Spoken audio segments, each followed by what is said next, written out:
Good wedding. Did that 5k parkrun beforehand. Mate, you know people are going to want to know, what time did you do? That's the one thing. You'll get asked a fair bit now. What are you going to miss? It's that. That is one of the best things you do in a bike rider. Like, what about the paychecks? Miss that? Mate, Instagram bio. Geraint Thomas, Tour de France, Olympic champion, blah, blah, blah, blah. Once dropped Poggy on the ground. Mate, that would go underneath winning the Tour, mate. That's well high on the list, that is. What's occurring, Bat? What's occurring? Brought to you by Ruvie. Yeah, don't forget we're working with Ruvie this winter. Head to Ruvie and use the code WATTS for additional 30-day free trial when you sign up for the first time. The code is valid for single monthly subscriptions and new subscribers only. Ruvie is on a mission to bring the indoors to the outdoors, connecting you with real routes from around the world to your home. And now summer is over, you can utilise Ruvie to do specific training sessions without having to brave the cold outdoors. And our What's Occurring group rides are live now, every Wednesday, so make sure you come and join the community on Ruvie. So use code WATTS for an extra month on us when you subscribe to Ruvie for the first time. Cheers. Gee, how's life? How was the big media tour? It was good, mate. It was good. It's I kind of forgot what it's like to speak to the media. Kind of managed to avoid it for a while. Well, no one wanted to speak to me. Just speak to me nowadays, don't we? But no, it was good. It was good. Obviously, we had the whole Ibiza trip, which we spoke about, and then was back to the UK. Had like a Q&A, which was good. The guy that did it with you did it with me as well. He's that announcer at the Wrexham ground. Yeah, so it was interesting chatting to him about Wrexham and stuff. And then we were over to Manchester on BBC Breakfast and all like sort of radio things and whatever. But yeah, it was good. Then was down for a book signing, and then you've been to Thomas in Pontcanna, Tom Simmons' place, restaurant? Yeah, recently actually. Really recently, yeah. Yeah, so I sorted him out at the Tour of Britain, the Cardiff stage. Like he came along to that, and so he was like, "Oh, come over to the restaurant when you want, I'll sort you and the boys out." So that was nice. Went there, nice meal, and then that was my brother's wedding then. So it was busy time, mate. So good wedding. Did that 5k parkrun beforehand in Chepstow. Yeah. Just basically goes across the bridge, U-turn and back. It was weird going to it because I was like, oh yeah, it's just like a 5k run, isn't it? Then I turned up and it was like, obviously there's a mix in there. There's a few that look quite good. And then there's just families and a few people keeping fit. But I was like, oh, this is a whole new world now, isn't it? I'm into like the running gang. Mate, people are going to want to know, what time did you do? Well, I didn't have my QR code, so I couldn't get an official time. But the guy I was with did 1950, and I was a bit behind him. He dropped me on the downhill. It's not bad, mate. So I reckon, I was just under 20. But I was telling people at the wedding. 4-minute Ks? Yeah. As the wedding was going on, though, my time was getting better. I think by midnight I was doing 16 something. But yeah, it was good though. I had some new Adidas sorted me out with some new trainers. They sent a few different pairs to try, but these ones I had, I think they were just a little bit small because my toe was aching by the end. But it was weird wearing proper trainers though. It helps a lot, eh? Don't know. Never had some. Yeah, Adidas. If you want my address, it's fine. Compared to the rubbish ones I'd started with, it made a huge difference. Yeah. So, but it was good, mate. Across the bridge, turn around, back, all downhill, tail crosswind home. It was nice. My brother left me though. We were coming. That's so funny. That's the cycling thing, isn't it? Tail crosswind back home. No runner would say that. No runner would say that. So we're getting to about 2k to go, and there's this like guy in front of us, like with a Duff t-shirt on, Duff beer. I was like, oh, let's catch Duff, man. And I meant in the 2k we got left, not in the next 200 meters. Anyway, my brother was like, yeah, okay. Just bam, he'd gone, with his mate who was there as well. Yeah. Left me for dead. So I was like, oh, okay, I'll get home. I'll make my way home then. And just ended up catching this one dude and just chatting to him for a bit. And he was going to be like, oh yeah, I'm on for like a PB and stuff.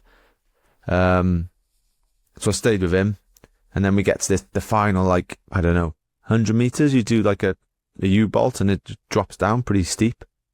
and then you go right into the finish. And yeah, mate, I can't run downhill. I realised then, you know, like you're just running for 18 minutes at a certain pace, and then to just go downhill, I was just like, whoa, legs were all jelly, wobbly, and he left me as well then. So I was like, I've just been flicked today. Duffman rolled you. I didn't even catch Duffman. Oh, he didn't catch Duffman. Yeah, I stayed with this other dude because he was on for a PB. So I was like, yeah, you know, morale and all that. But good man. No, it was good. It was good. Have you done them before then, or no? Or you just go with the kids. Mate. Just go with the Parkrun kids 2K. Happy days. That's my limit. Full gas paddle, running, junk. Yeah, not for me, mate. Did you moving on to cycling? Did you see Paris Tours? No, I didn't. Oh, mate, Decathlon AG Soir on fire. Was it on Saturday or you Sunday? Watch it? Sunday. Ah, okay. Well, no. Yeah. No, it was after the wedding, wasn't it? I did. No chance. Okay. But how was it? Well, mate, it was 211k race for 210k. Amazing. So there was crosswinds at the start. Halfway through after 100k. Went through a big city, crosswinds, split into loads of groups, come back. And then we just really focused on one section, third section. And we said, right, we're going full gas there. That's our launch pad. And it was like trying to, rather than being the passenger and getting it handed out to you, try and like flip the script and try and give it back to them. So it was like, right, third section, we go there. Like whatever happens, commit to that. And it's just trying to get the lads, like, once you're on the front foot in these races, good things happen. You know, if you can get on the front foot, which is really hard, good things happen. And likewise, because it's a classic, in the classics, if you're on the back foot, bad things happen. So, but getting on the front foot is the hard thing. So, opened the race there, had numbers. Paul Lapierre went away with one other guy. And then behind there was a group of 5 with Biziger. And then behind there was what was left of the peloton, less than 20 guys with 4 in. So it was like, this is sweet. If they stay away, the other guy was faster than Paul on paper, maybe, but at the end of a race, who knows? So if they stay away, good chance. If the 5 come to the 2, that's the worst case scenario because Laporte and Trentin were in there. And then if what's left of the peloton, if it all comes back together, we've also got a good situation because you got Dodo, who's coming to you. Is that announced?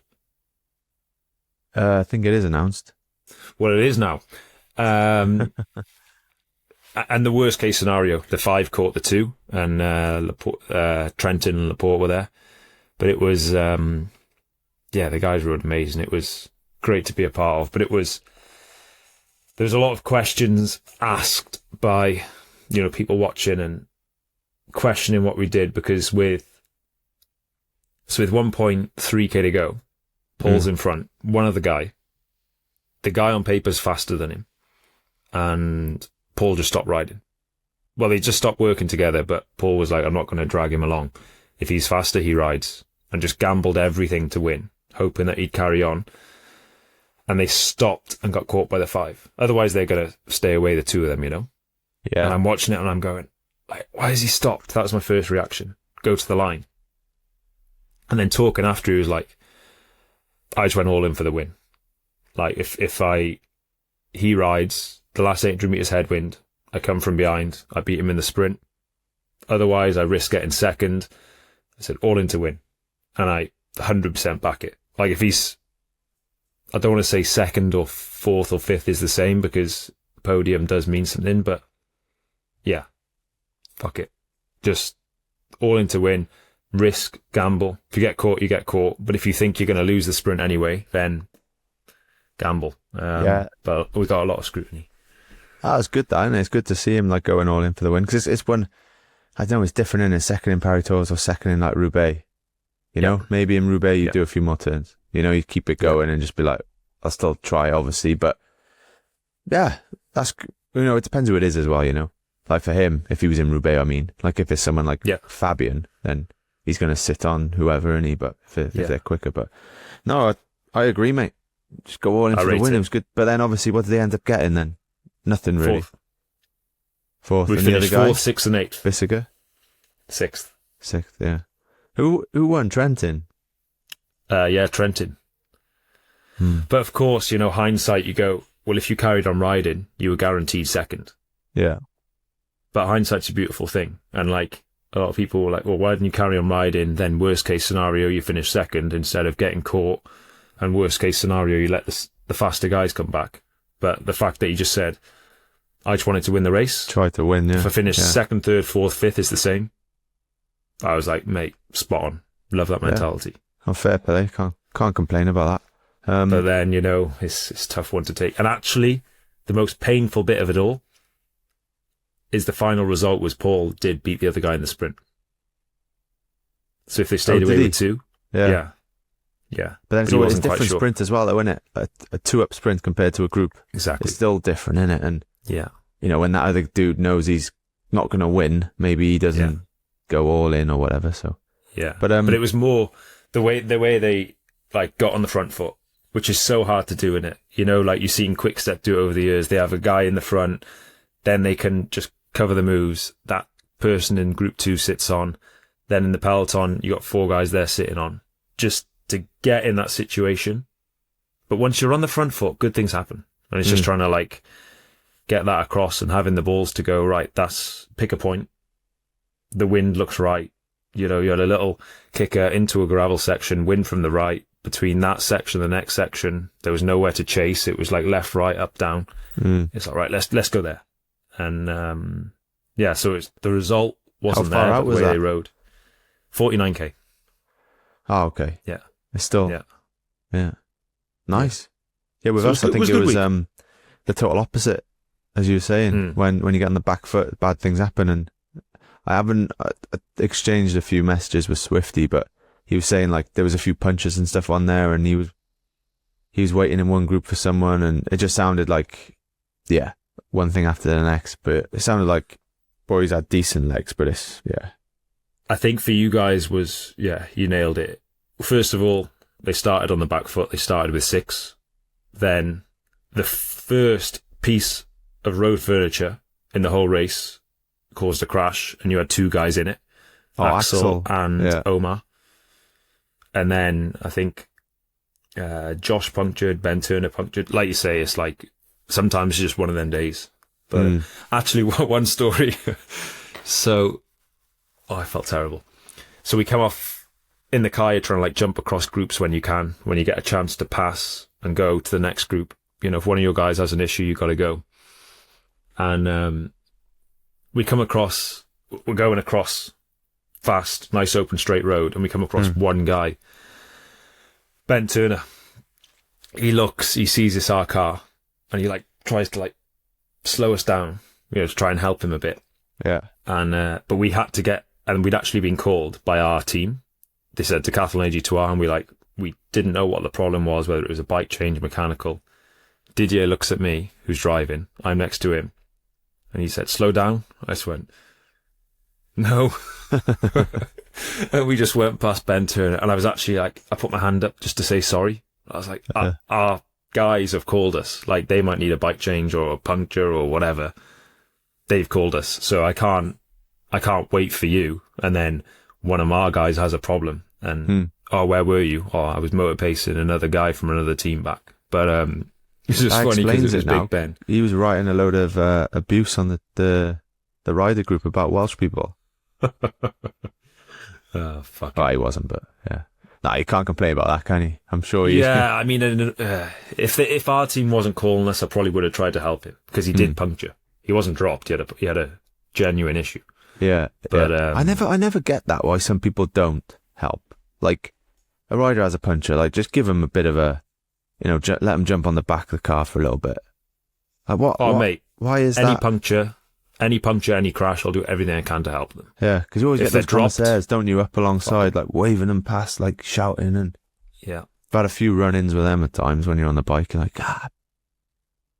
Like, well, it's one of few unwritten rules that has to exist in the sport of cycling. Like, if you crash, especially if someone crashes, you see like they're on the back of a car and they'll even leave the gap ghost not to floor it. I'll do everything I can. I mean, puncture, mechanical crash. Other than that, if they're dropped, no chance. Yeah. No chance. Yeah. Oh, so was there another race before that? Lombardy on the Saturday. Oh, of course. Yeah. Well, that was Big dog. same old story there, but fair play though. Just to keep winning like this, mate, week after week. Mate, fair play. I mean, we keep updating this stat, but now it's 16 out of 18 of the last monuments won by the same two riders, Van der Poel, Poggi. Interesting one here. So this late season block in Italy, Italian classics, 14 races in total. UE won 11 of the 14 one-day races in Italy. That's nuts, isn't it? It's incredible. I saw Del Toro won, was it Veneto, the last one? Yeah. And then he won another one just before Lombardy, maybe. Yeah. Because I was like, mate, I saw it and I was like, hang on, have I just looked at the same result again? And then I looked, I was like, actually, no, he has won a couple of them. Yeah, won yesterday. Wednesday. Another stat. Youngest rider in 45 years to get a top 10 in the monument, Paul Sextus, 7th. Fair play. Weapon. That is some ride, that, isn't it? First year senior, no? Yeah. 19 years old. Another stat. Quinn Simmons he finished 4th in Lombardia. Yeah. Breakaway from kilometre 0. Battled on, finished 4th. Averaged 350 watts, 390 normalised. No way. For 6 hours. Incredible. For anyone who has a power unit, go and ride 350 watts for 10 minutes. He did it for 6 hours and finished 4th. Wow.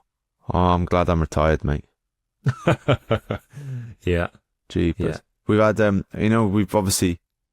we haven't been bashing Pog or anything, we've kind of said maybe it's going to get a bit boring if the same thing happens every week, but we had a message from one of the listeners actually saying, love the chat, guys. I disagree slightly on Pog making it boring.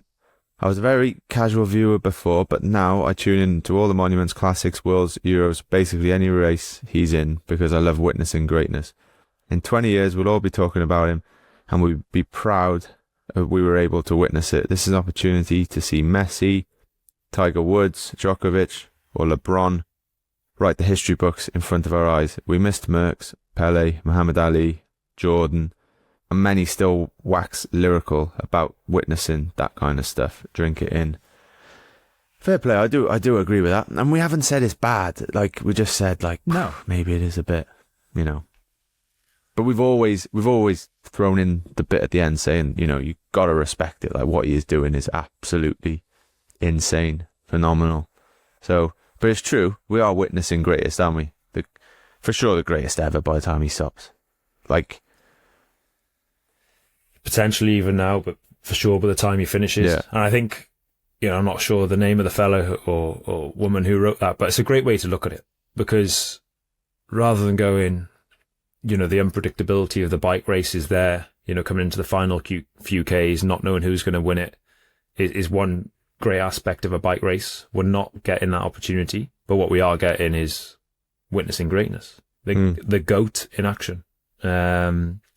So when you're watching it, just take it in, absorb what he's doing.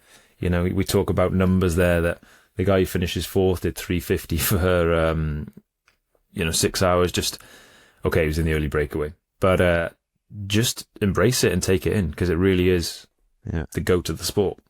I saw some videos from Lombardy actually, going up those climbs. The fans are incredible. Have you seen any of them? Just the car was just getting through, and the crowd's going crazy. You see Pog just flying past, and I think I watched the same video this morning. Yeah.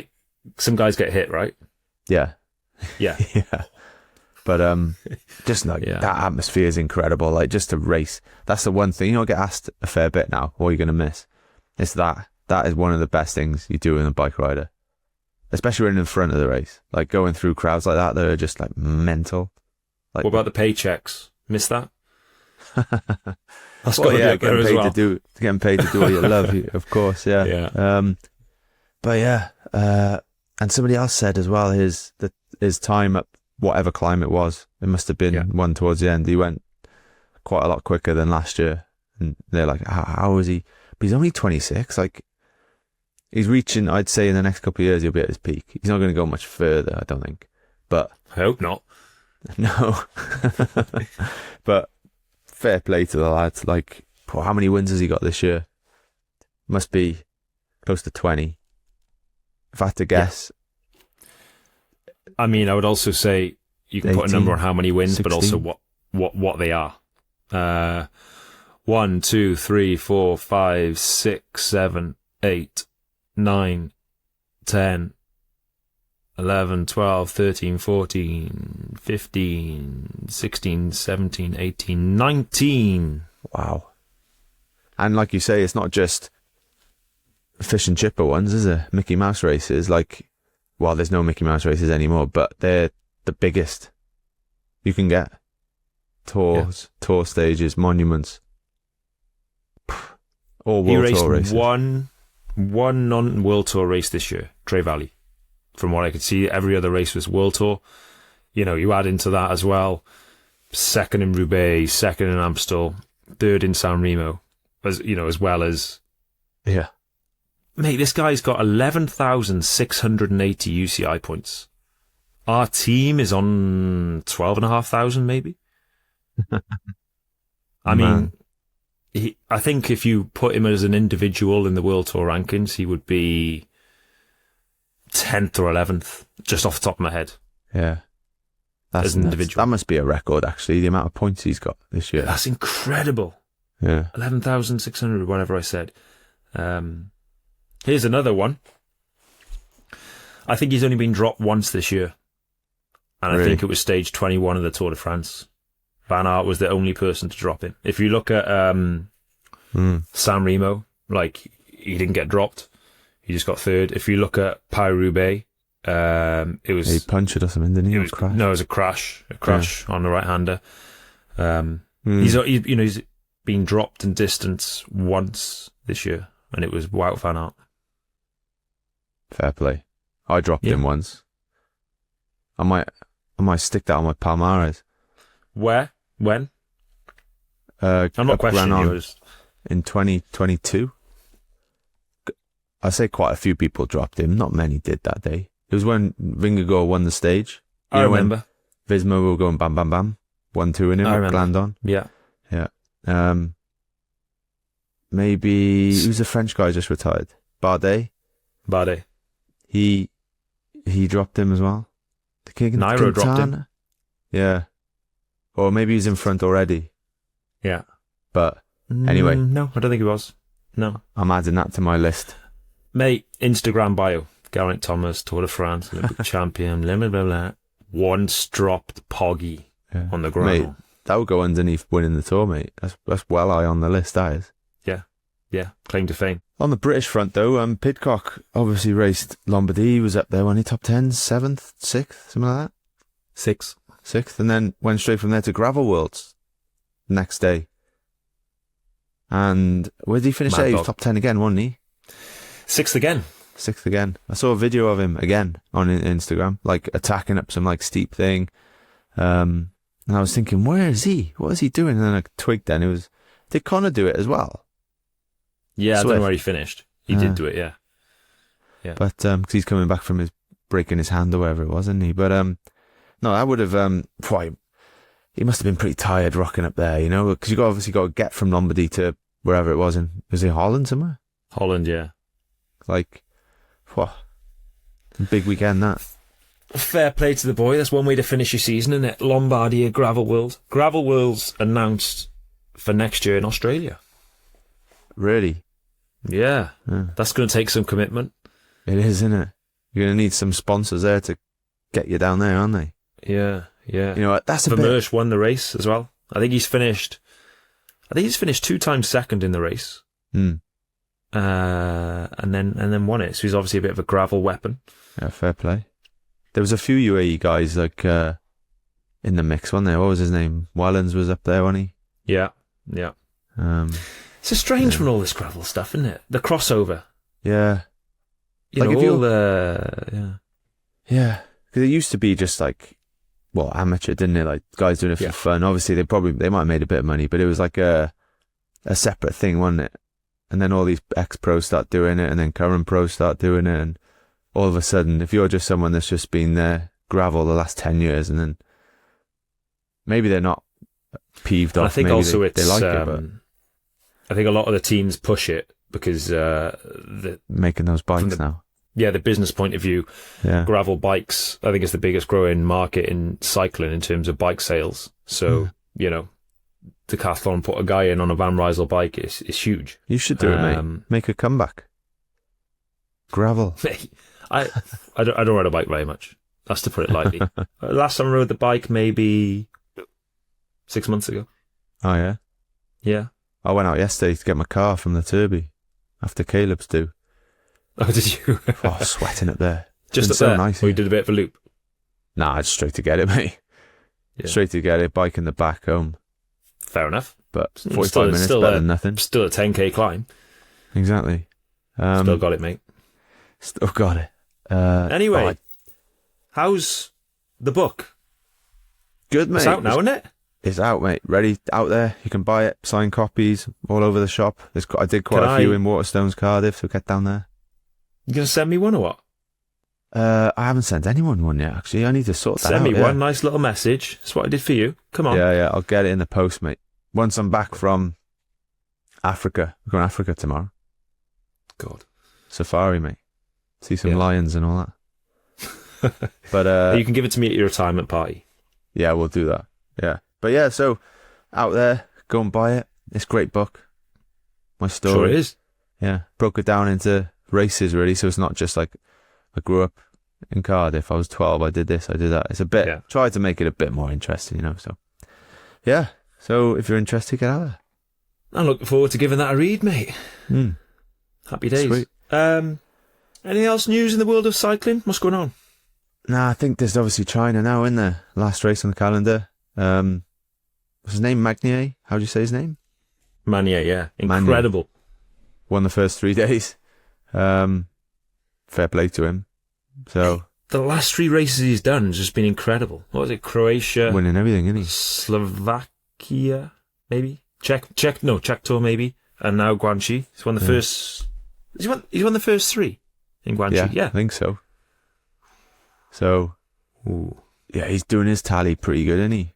Him, Brennan, Sexus, there's a lot of young guys doing super well. Big old crash on stage 2. Imagine end of season going there and just eating shit. Especially China. I don't know. I've never been to an hospital there, but I suppose there is good ones. But depends where you are. Don't it? I'm sure the hospitals in China are all right.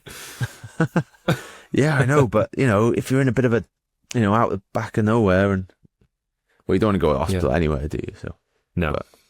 Hopefully those boys are all right. So yeah, all right, but